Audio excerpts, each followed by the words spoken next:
आने वाले समय में होने वाली भर्ती परीक्षाएं और बोर्ड की ओर से जो नवाचार किए जा रहे हैं उनको लेकर खास बातचीत करेंगे बोर्ड अध्यक्ष मेजर जनरल आलोक राज से। आलोक जी हमारे साथ मौजूद हैं। सर, सबसे पहले जानना चाहेंगे 338 अभ्यर्थी, एक बड़ा गुना जिनका खामियाजा उनके भविष्य को चौपट करके। आपने बिल्कुल सही फरमाया और जय हिंद सभी को। हमने कल 339 बच्चों को डी बार किया था, लेकिन एक बच्चे का डी बार का पीरियड पूरा हो गया, इसलिए आज 338 बच्चे रह गए। और ये बच्चे विभिन्न परीक्षाओं के अंदर अनियमितता करते हुए पाए गए, कोई कूटरचित साधनों का उपयोग करते पाए गए, यानी कि डिग्री का फर्जीवाड़ा, गलत सर्टिफिकेट, गलत स्पोर्ट्स सर्टिफिकेट या कोई नकल करते हुए नकल प्रकरण के अंदर पाए गए, पुलिस द्वारा पकड़े गए। तो इन सभी बच्चों को 2018 से ये तकरीबन जो अलग अलग परीक्षाएं हुई उनमें पकड़े गए और फिर उनको हमने डी बार किया और ज़्यादातर बच्चे आजीवन डी बार किए गए हैं। और इन सब की लिस्ट हमने आरपीएससी को भी भेजी है और आरपीएससी से मेरी बात हुई थी और उन्होंने मुझे बताया कि जो बच्चे हम डी बार कर रहे हैं स्टाफ सिलेक्शन बोर्ड में, वो बच्चे वहाँ पर भी डी बार किए जाएंगे। इसके अलावा हम ये सब लिस्ट अभी आगे जो दूसरी होते हैं स्टाफ सिलेक्शन कमीशन यानी कि एसएससी या दूसरी जो इस तरह की एजेंसीज होती हैं जो एग्ज़ाम कराती हैं उनको भेजेंगे। और ये सब बच्चे हमारे पास ही नहीं बल्कि बाकी अलग दूसरी एजेंसी की जो एग्ज़ाम उसमें भी डी बार किए जाएंगे। यानी कि बहुत बड़ा खामियाजा उनको भुगतना पड़ेगा अपनी छोटी सी गलती का जो उन्होंने की है। तो मैं आपके चैनल के माध्यम से सभी बच्चों को बताना चाहूँगा, अभ्यर्थियों को बताना चाहूँगा कि इन सब चीज़ों से बचें, फर्जी डिग्री से, फर्जी सर्टिफिकेट से, दलालों के झांसे में ना आएँ, नकल वकल प्रकरण में ना पाएँ। आजकल बहुत ज़्यादा हम अब सॉफ्टवेयर का इस्तेमाल करने वाले हैं जिसकी मदद से यदि कोई बच्चे अपनी कॉपी करते पाए गए और उनके आंसर सिमिलर हो गए तो पकड़े जाएंगे। यदि किसी सेंटर के अंदर मास चीटिंग होती है, नकल होती है, तो वो सेंटर पूरा की पूरा पकड़ा जाएगा। तो मैं आप सबसे अनुरोध करना चाहूँगा कि ये इन सब चीज़ों से बचें, अपनी मेहनत से, अपनी लगन से, अपनी ईमानदारी से आप परीक्षा दें तो आपको खुद खुशी होगी, अच्छा लगेगा जब आप सफल होंगे एग्ज़ाम के अंदर। तब सबसे ज़्यादा भर्तियों में फर्जी डिग्री और फर्जी स्पोर्ट्स सर्टिफिकेट के मामले सामने आते हैं। क्या भविष्य में आपकी ओर से ऐसा कोई प्लान बनाया जाएगा कि इन फर्जी जो डिग्रियां हैं और स्पोर्ट्स सर्टिफिकेट हैं इन पर पूरी तरीके से लगाम लगाई जा सके?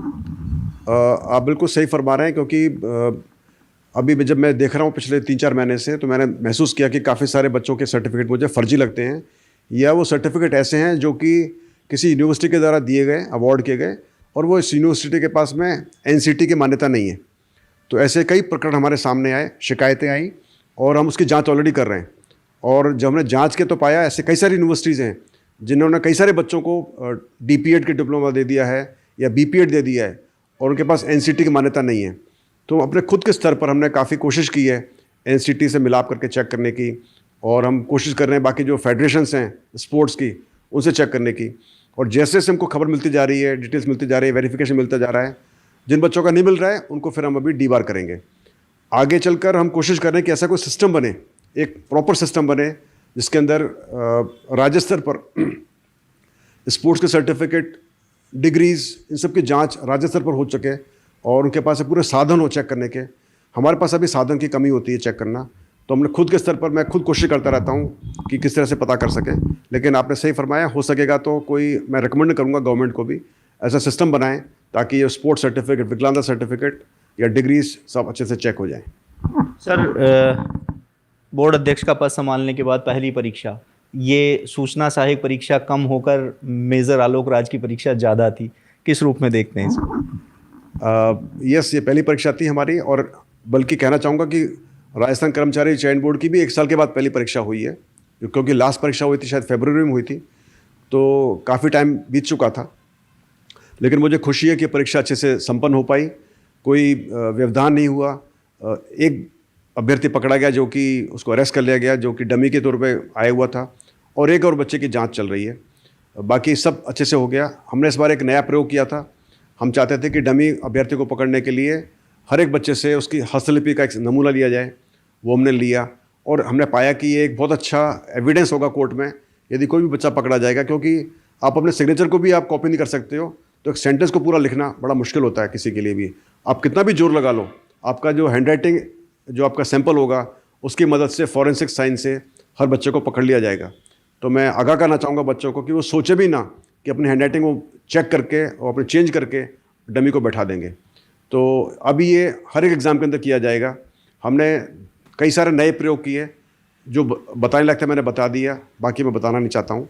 और आगे भी वो प्रयोग किए जाएंगे और मुझे उम्मीद है कि उसी के वजह से जो एक लगाम कसने वाले थे हम पेपर लीक माफिया पर और नकल माफिया पर, वो कसी जाएगी।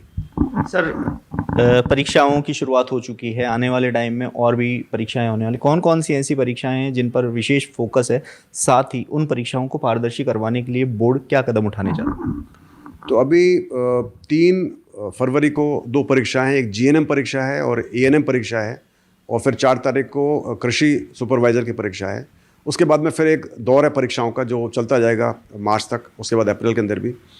तो फोकस हमारा हर एक परीक्षा पर रहता है। हमारा ऐसा नहीं कि संविदा परीक्षा है तो उस पर कम फोकस है और लगातार जो रेगुलर परीक्षा है उस पर ज़्यादा, उस पर फोकस ऐसा नहीं है। हम सभी परीक्षाओं पर बराबर फोकस रखते हैं क्योंकि हर एक परीक्षा हमारे लिए इंपॉर्टेंट है और हमारे लिए ज़ीरो टॉलरेंस है for paper leak and zero tolerance for नकल माफिया। तो यही कोशिश है कि इन सब को मद्देनज़र रखते हुए हमने कई सारे स्टेप्स लिए हैं, जैसे कि पेपर लीक से बचने के लिए हमने अभी हमारी जो संख्या है डिप्टी कोऑर्डिनेटर्स की बढ़ा दी है। वो कुछ सेंटर्स में डाला, पहले जाते थे 6 सेंटर में, अब वो कम सेंटर में जा रहे हैं। इसके अलावा पेपर को सिर्फ टाइम से ही वहाँ पहुँचना, ज़्यादा जल्दी ना पहुँचना, ट्रेजरी से निकल कर, बच्चों को 1 घंटे पहले ही आने से रोक देना, उसके बाद में किसी अभ्यर्थी को किसी भी वजह से सेंटर में आने ना देना। तो ऐसे कई सारे हमने ये स्टेप्स लिए हैं जिसकी वजह से जो संभावना एक होती है पेपर लीक की वो बिल्कुल ऑलमोस्ट ज़ीरो हो गई है।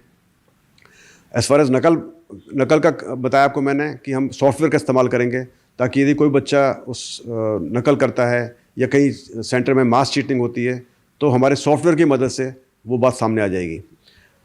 इसके अलावा जो वहाँ पर एक फ्रिस्किंग होती है, चेकिंग होती है हर एक अभ्यर्थी की, वो सब बहुत ही अच्छे से गहन तरीके से की जा रही है पुलिस के द्वारा और हमारी एजेंसी के द्वारा। तो मुझे लग रहा है कि अभी जो सिस्टम बना है वो इससे काफ़ी इम्प्रूवमेंट होगा और बच्चों को भरोसा बढ़ेगा कि सारी जो परीक्षाएं हो रही हैं वो काफ़ी पारदर्शी तरीके से हो रही हैं और जो बच्चे मेहनत करके आ रहे हैं सब वो बच्चे सेलेक्ट होंगे। तो मुझे उम्मीद है कि बच्चे भी कोऑपरेट करेंगे। जो परेशानी होती है इसमें जल्दी आने के अंदर, कपड़ों के चेकिंग के बारे में, उससे वो उसको बुरा नहीं मानेंगे और हमको सहयोग करेंगे, कोऑपरेट करेंगे। सर, एक लेवल 1 और लेवल 2 के अभ्यर्थी लगातार आपके पास यहाँ आके गुहार लगा रहे हैं, लंबा टाइम हो गया है, क्या लगता है कब तक उनको नियुक्ति, क्योंकि जब सफल हो जाते हैं उसके बाद नियुक्ति का इंतज़ार बहुत लंबा होता है। हाँ, बिल्कुल सही फरमा रहे हैं कि बच्चों को उसकी काफ़ी तकलीफ़ हो रही है और हमको भी तकलीफ़ हो रही है। हम भी चाहते हैं कि जो हमने बल्क रिज़ल्ट पूरा निकाल दिए लेवल 1 लेवल 2 के, लेकिन कुछ बच्चों के रिज़ल्ट बीच में अटक गए और चूँकि वो ये प्रकरण कोर्ट में विचाराधीन है तो ज़्यादा बोल नहीं सकते। सिर्फ ये कह सकते हैं कि जो L1 रीट लेवल L1 का जो है उसकी डेट शायद 29 जनवरी की मिली है, तो मुझे उम्मीद है 29 जनवरी को इसका निपटारा होना चाहिए। L2 का जो रीट लेवल 2 का जो एग्ज़ाम की जो कोर्ट में